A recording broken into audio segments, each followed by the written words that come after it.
मनःशांतीचा मार्ग. आजच्या काळात मनुष्याचं मन इतकं असंतुलित झालं आहे, की त्याला बाहेरील माया आणि आंतरिक सुख यातील फरकच समजेनासा झाला आहे. आपण आपल्या मनाला शांत आणि संयमित सुद्धा ठेवू शकत नाही.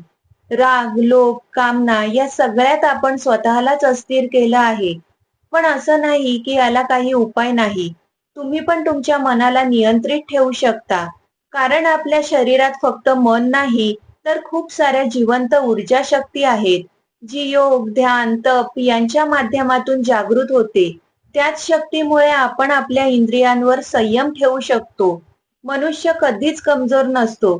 त्याची ऊर्जा फक्त विस्कळीत असते आणि जर एकदा त्याने त्या ऊर्जेला ओळखलं आणि तिला योग्य दिशेने प्रवाहित केले, तर तुम्हीच तुमच्या मनाचे स्वामी व्हाल आणि तुम्ही जगासाठी एक सकारात्मक ऊर्जेची ज्योत बनाल. अशी सकारात्मक माहिती जर तुम्ही तुमच्या जवळच्या व्यक्तींना पोहोचवली, तर तुम्ही नक्कीच त्यांच्या आनंदाचे कारण बनाल.